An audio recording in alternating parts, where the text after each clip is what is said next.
Евреите 12 глава, ова ни се првите стихови. Евреите 12 глава.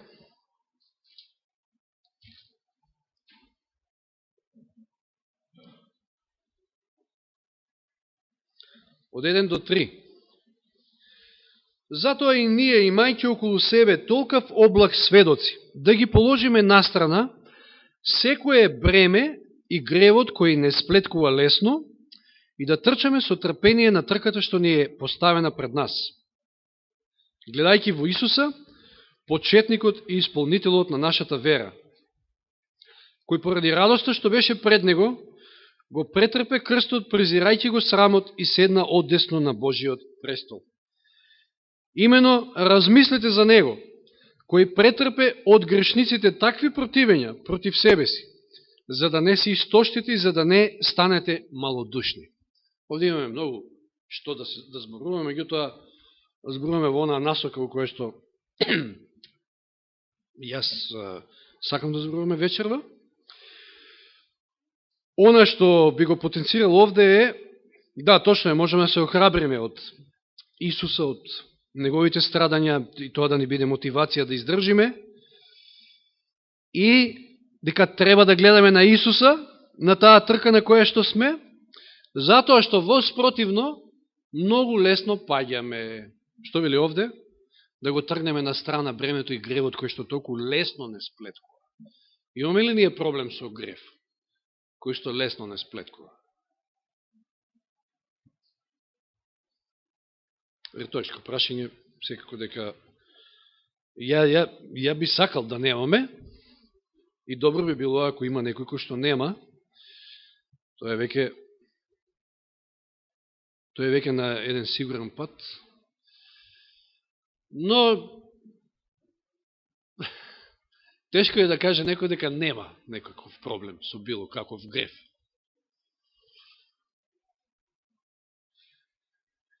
За да не сплеткува лесно, за да не паѓаме лесно, овде пуката е да гледаме на Исуса. И тоа на Исуса распнатиот. Да гледаме на Голгота.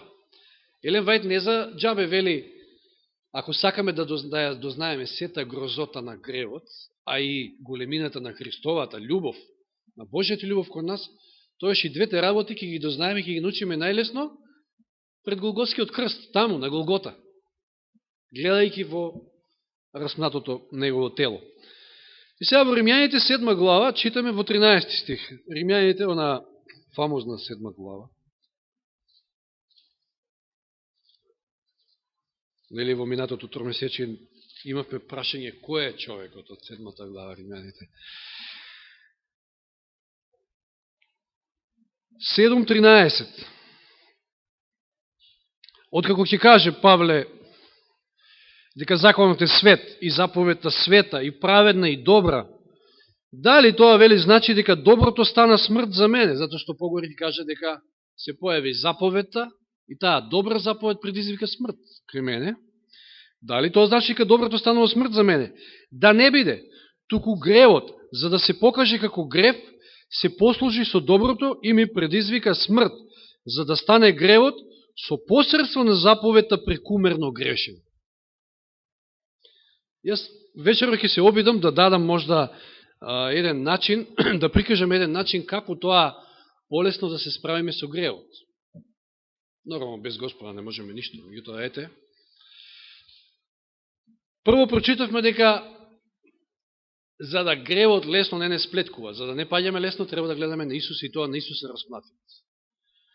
А овде велиме дека со посредство на заповедта, Павле вели, со посредство на заповедта, гревот станал прекумерно грешен за него. Поготово 10-та за заповед, тој ја истакнува ова 7 глава. Не посакувај. Значи, законот, а овде го имаме Исуса распнатиот. Што е законот? Нели тоа се, 10 заповеди, зборам за моралниот закон, правила, принципи, кои што го регулираат, нели, од првата плоча го регулираат нашиот однос со Бога, а втората плоча нашите меѓучовечки односи. нашите односи со луѓето, со ближните. Можеме ли да замислиме едно општество или еден свет каде што сите го држат совршено законот? Каков би бил животот? Да.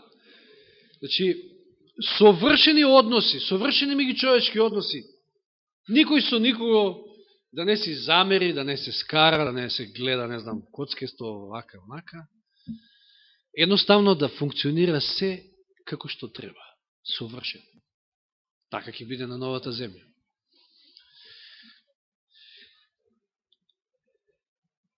Сега, што е греот?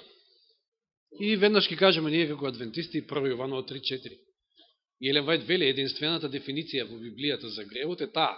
Во 1 Јованово 3.4. А таму се вели дека греот е беззаконие или греот е кршење на законот. Или би рекле, ако со држање на законот имаме совршени меѓучовечки односи и односи со Бога, нормално, тоест со кршење на законот доаѓа до нарушување на тие односи. Или со греот, значи. Ги нарушуваме односите.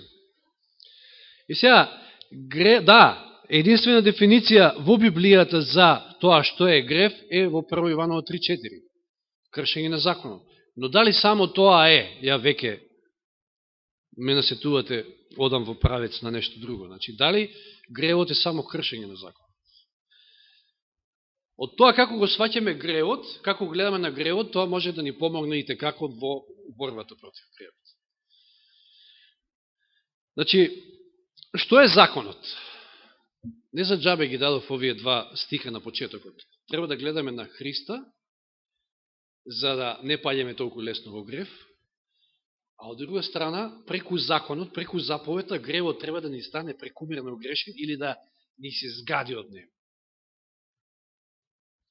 Што е законот? Законот е препис на Божиот карактер. Затоа ги взимам како паралелно тука Исуса и законот. Или во исто тој цитат во петиот библиски коментар на Елен Вајд, коментар кој што се однесува на стикот во Евангелие по Јован 1.18, кај што таа вели дека законот е препис на Божиот карактер, исто така вели и следново. Ова е многу јако. Исус е законот отелотворен. Значи, Исус е законот со раце и нозе, да кажеме така. Живиот закон. Го имаме законот на камени плочи, Словото, а го имаме живиот закон. Вика, Исус е законот отелотворен. Сега, веќе наслутувате, ако кршењето на законот го гледаме не само како кршење на законот, туку како, ако Исус е живиот закон, ако Исус е законот отелотворен, тоа што настанува кога прекршуваме некој заповед? Ги нарушуваме односите со Исуса. Настанува проблем меѓу нас и Исуса, и Бога. Гревот станува личен сега. Ние често пати си, може би така си размислуваме, си викаме, сгрешив, не знам, ја прекршив 6-та, 7-та, 8-та, не знам која е заповед. Ништо заповед е тоа. Таму, на камени плочи. Не, ама гревот сега станува личен. И ретко кога не е личен, ние многу добро го знаеме.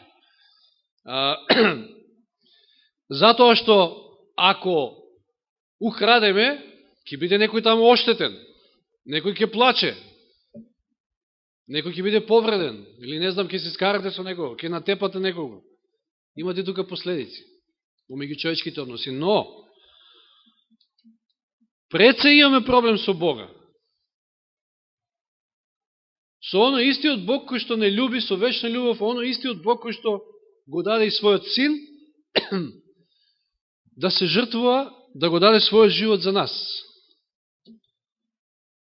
И видите сега тука евангелистите и другите верски заедници кои што имаат проблем со законот, па сакаат да го тргнат, ако ова го разберат, ќе сватат дека имаат малку поголем проблем. Чепкајќи во законот, чепкате всушност во Бога. Тој е препис на неговиот карактер. Значи, неговиот карактер е напишан во неколку реченици. Иако, многу полесно е да се види, нели, во Новиот Завет тоа, кога Исус ќе одговори дека најголемата заповед, првата најголема заповед е љуби го Бога, а втората, кој што е иста како и оваа првата, е љуби го ближниот. Тоа е Божиот карактер. Љубовта. Бог е љубов. И сега да видиме неколку стихови, неколку примери на брзина,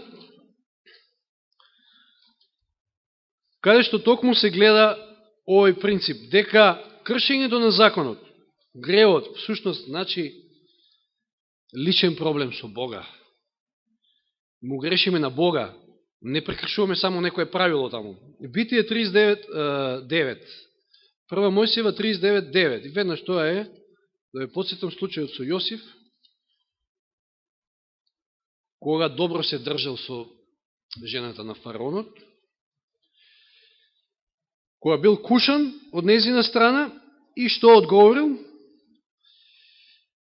Во 9 стих од 39 глава, Прва Мојсиева, тој нема во куќева поголема власт отколку јас, и вели Јосиф неизе, однесувајќи се ова на фараонот. Значи, тој нема во куќева поголема власт отколку јас, и ништо не ми скратува освен тебе, зашто си негова жена. И како би можел да направам толку големо зло и да ја прекршам седмата заповед? Не вели така Јосиф? И да сгрешам против Бога.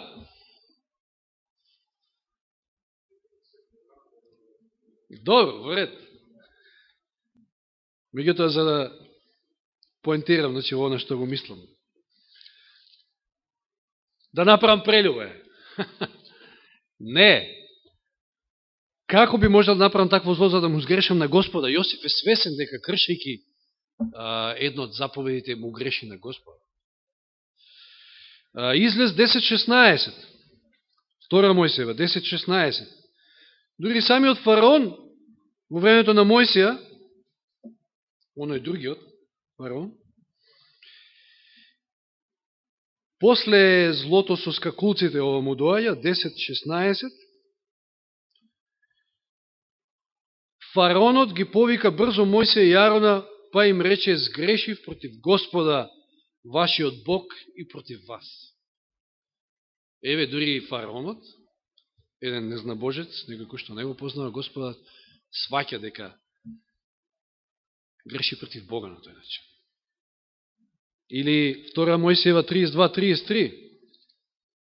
Неколку примери за да видиме дека навистина ова се само дел од примерите. Има многу повеќе, каде што всушност Библијата ја покажува оваа идеја за која што зборуваме. Излез 32.33.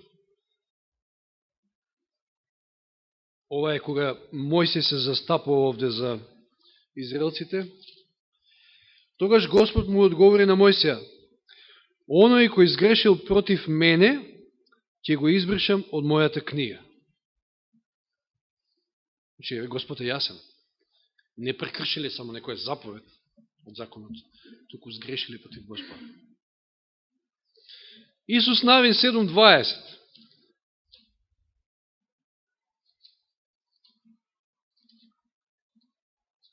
Книгата на Исус Навин, 7 глава, 20 стих. Ова е со Ахан. Знаете неговата кражба на онаа прачка и на метката, што беше? 7.20. Откако е најден, значи откако го признал гревот, или како да кажем, не е тоа покаяние, не се покајал за гревот, туку едноставно признал, затоа што немал кај да бега. Ахан вели му рече на Исуса Навин: навистина јас му сгрешив на Господа Израелевиот Бог. И еве што направив, и кажува што направил кај закупот во шаторот. Му сгрешив на Господа. Втора Самуилова 12.13.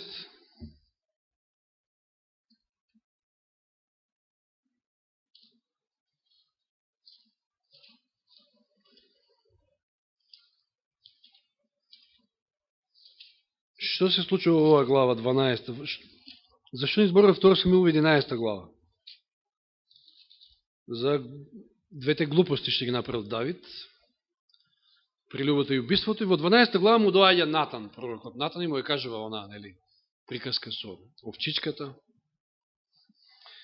И на прашањето што треба да му направи новој човек и Давид треба да се убие. И Натан ќе му каже, ни едно, ни две, ти си тој човек. Со други збори, ти си тој човек што треба да биде убиен. И Давид, како пресечен, покосен, цела година, после извршените зла, ќе видите како може човечката совест да отапи. И што одговара во 13 стих на ова, откако е осведочен од овие остри, силни зборови на Натан? Тогаш Давид му рече на Натана, сгрешив пред Господа. Ево повторна таа идеја. Истиот тој Давид во 51-иот покајнички псалм, што ќе каже? Многу силен стих, 4 стих. 51 псалм, 4 стих. Кога се кае за стореното и вели, тебе, само тебе ти сгрешив и направив што е зло пред тебе. Тебе и само тебе ти сгрешив. Ние често пати ништо, на Дејан сум направил, не знам, во и тоа. А он што ми направил па на мене? Ништо што Дејан. Или не знам, на некој таму непознат на улица, не знам, некој што него сметаме, не знам во која класа таму, што не би требало да биде, нели? Мола?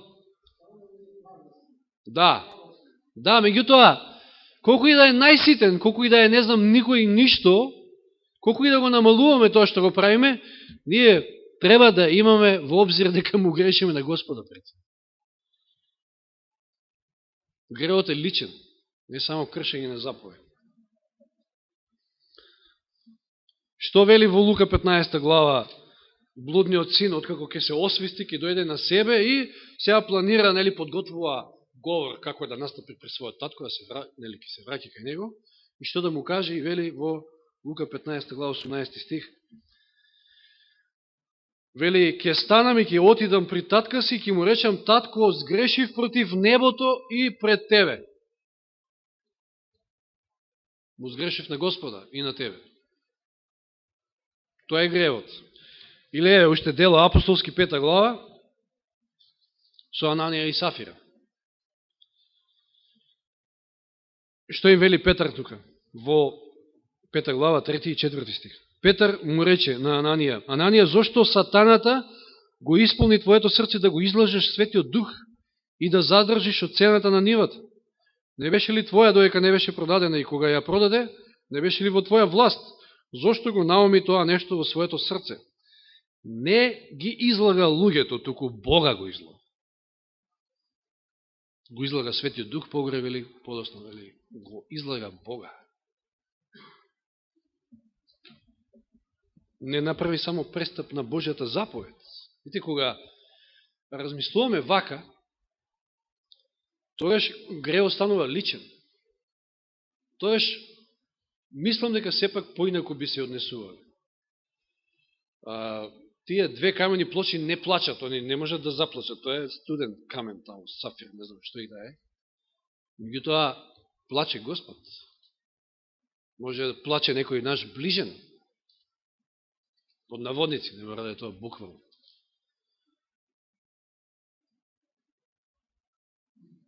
Исаја 59.2.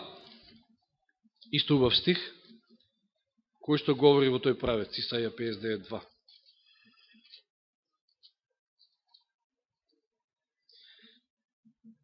А и првиот ќе прочитам. Не е прекратка Господовата рака за да спаси, ниту увото му заглувна за да не чуе. Туку вашите беззаконија создадоа разделба меѓу вас и вашиот Бог. Вашите гревови го сокри неговото лице и тој веќе не ве слуша. Еве уште еден доказ, уште еден стих дека гревот ги нарушува односите. Нашите односи со Господа и нашите односи со ближните. Гревот е личен. Не е само кршење на заповед. Ако вака гледаме, тогаш законот ни станува духовен, за нас. Не само како мртво, онака е мртво слово. Како заповед, како правило, ги има 10, не прави ова, не прави тоа, мртво слово. Но кога имаме предвид, како што видовме дека Исус е законот отелотворен, тогаш многу поинаку би размислували. И што е со она, често пати што знаеме да го кажеме дека грешејќи, правејќи грев, кршејќи го законот, ние всушност како наново повторно да го раскнуваме Исуса, како да коваме клинец во неговата рака, во неговите нозе. На оној кој што умре заради нас, за нашите гревови, за нашите спасение.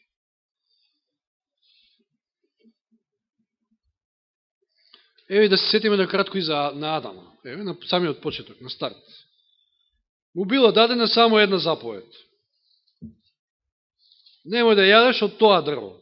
Само од тоа немој да јадеш. Оти, која ќе јадеш, ќе умреш. И направил што направил. Се покајал ли веднаш? Кога се покајал Адам?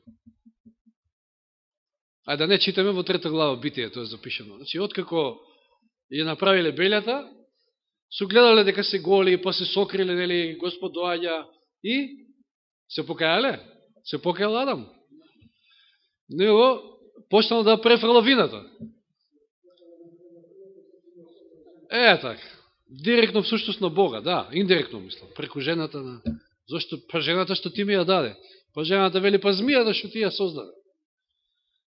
Еден од најголемите индикатори дека не сме обратени или имаме проблем, значи е тоа кога ја префрламе вината на другиот, кога не сме спремни да признаеме. Да, испаѓа Бог крив. А кога се кае Адам, знаете ли? Елен Вајт има еден многу убав цитат, не знам точно кај се наоѓаше, ама се сеќавам и мислам дека и Јани го има изнесено тука. Вели, после падот во грев, првиот лист, првите листја која почнале да паѓаат, значи првите знаци на смрт, што Адам бил сведок да ги види, вели таква тага, толку плачел Адам по првите листја, што вика не жалат и не плачат денеска луѓето по своите починати. Почнал да сваќа што е гревот и, знаете, кога бил клучниот момент, нели? Господ на крајот сепак им ги тргнал тие лисијата од смоква и ги облекол во кожи. Кој го заклал тоа, еве, јагне ли, што и да било? Кој имал чест да го заколе јагнето, во кој што било облечен Адам? Самиот тој. Како што нели било подосно и во светилиштето, целиот тој систем на жртвување. Самиот грешник требало да го заколе јагнето и да гледа како умира невино суштество во неговите раце, а знаејќи дека тоа јагне го символизира Божјето јагне, Исуса, кој што ќе дојде еден ден да умре заради нас, заради нашите гревови. Почнал да сваќа дека гревот е личен.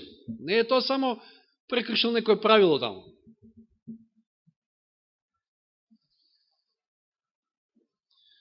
И целта не е само тоа Божја, туку знаеме дека крајната цел е да законот го отелотвори во нас. Господ ја има таа крајна цел. Тоа е новиот завет, нели? Како, на кој начин?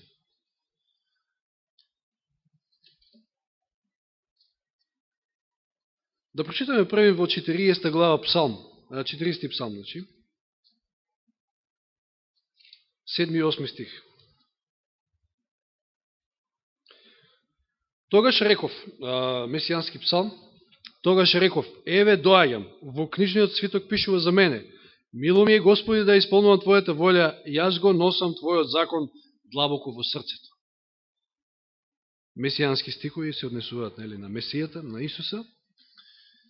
И рековме, Исус е законот отелотворен, меѓутоа Господ сака законот да го отелотвори во нас, со тоа што, слично како што Исус го носел законот длабоко во срцето, да тој го запише законот и во нашите срца, да го носиме ние длабоко во срцето. 34 глава Езекијел, односно 36, од 26 стих, познати зборови, да се подсетиме само како за крај. Ќе ви дадам ново срце и ќе вдахнам нов дух во вас. Ќе го извадам каменото срце од вашето тело и ќе ви дадам срце од месо. Чувствително срце. Ќе го вложам мојот дух во вас внатре, за да одите по моите закони и да ги пазите и држите моите наредби. И ќе се населите во мојата земја, која им ја дадов на вашите татковци. Ќе бидете мој народ, и јас ќе бидам мој Бог. И само уште еден стих.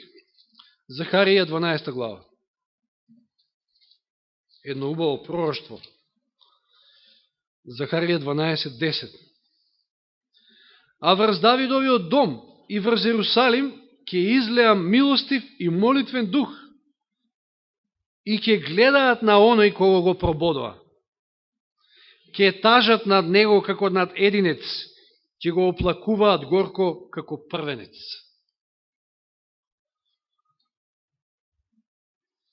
И навистина таму, пред Голгота, кога ќе се загледаме, затоа Елен Вајд вели барем по 1 час дневно треба да трошиме на размислување на тие сцени на Голготскиот крст. Ќе сватиме што направил Исус за нас, ќе сватиме колкава љубов има кон нас, ќе сватиме што всушност представува гревот, колко е страшен и дека е личен, и под дејство на Духот Свети, како што вели во Захарија овде, ќе жалиме, ќе тажиме секојаш кој ќе направиме и најситен грев. Ќе стане нашата совест осетлива. И ако сгрешиме, да, имаме застапник на небото, веднаш ќе паднеме на колена, веднаш ќе бареме покаяние, затоа што знаеме какво злосно е направиле, а не, како што најчесто бива, онака сме ладни, индиферентни, ќе се испокараме или не знам што ќе направиме, и тоа може да трае со денови, па нека дојде он, нека се извини зашто јас и така натаму, сето тоа се докази, показатели дека навистина не го сваќаме гревот. Гревот е скап бизнис, вели Елен Вајд. Толку скап што може да не чини вечност. Нека Господ ни помогне, не е лесно, не е едноставно, да, често пати знаеме да кажеме тоа, но да ни помогне да гледаме на работите како што треба да гледаме и дури и ова, не дека ова е сега некоја формула, знаеме дека без Господа ништо не можеме, меѓутоа дури ете ова, вакво едно гледање на гревот може и како да ни помогне понатаму во нашиот духовен живот. Нека му е слава на Господа. Амин.